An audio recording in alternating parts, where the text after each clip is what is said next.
சிதம்பரம் ராமலிங்கம் என்னும் அருள்பெரும் ஜோதியின் மூத்த பிள்ளை. மருத்துவம், விஞ்ஞானம், மெய்ஞானம், வேத சாஸ்திரம், மொழி புலமை, தமிழ் இலக்கிய இலக்கணம் எனும் சகல கலைகளிலும் சகலகலா வல்லவராய் திகழ்ந்தார். அக்காலத்தில் அதிபுலமை மிக்க விற்பன்னர்களும் அனைத்து ஆச்சார அனுஷ்டானம் உள்ள அறிவுள்ளவர்களும் இருந்தாலும் வள்ளல் பெருமானார் அனைவருக்கும் கடவுள் புலவராகவும் ராஜகுருவாகவும் திகழ்ந்தார் என்பதில் ஐயமில்லை. இதை அறியாமையால் சிலர் ஏற்க மறுத்தாலும் ஆனால் அப்படித்தான் வாழ்ந்தார்கள் என்பது சத்தியமே. ஓர் நாள் வைணவ சகோதரர்கள் சிலர் வள்ளலாரை சந்தித்தார்கள்.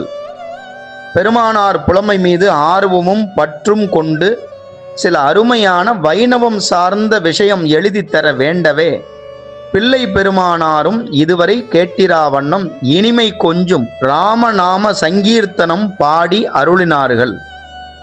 அப்பாடலாவது: காராய வண்ண மணிவண்ண கண்ண கனசங்கு சக்கர தரநீல் சீராய தூய மலர்வாய நேய ஸ்ரீராம ராம வெனவே தாராய வாழ்வு தரு நெஞ்சு சூழ்க தாமோதராய நம ஓம் நாராயணாய நம வாமனாய நம கேசவாய நமவே என்று எழுதி தந்தார்கள். எச்சமயத்தை சார்ந்தவரையும் தன் அன்பாலும் அறிவாலும் அரவணைத்து வாழ்ந்திருக்கிறார் நம் பெருமானார் என்பது இந்நிகழ்ச்சியிலிருந்து நமக்கு புலனாகிறது. ஆகையால் நாம் சன்மார்க்க அன்பர்கள் யாவரும் ஆன்ம நேயத்தையும் சன்மார்க்க அறிவையும் வளர்த்து கொள்ள வேண்டும்.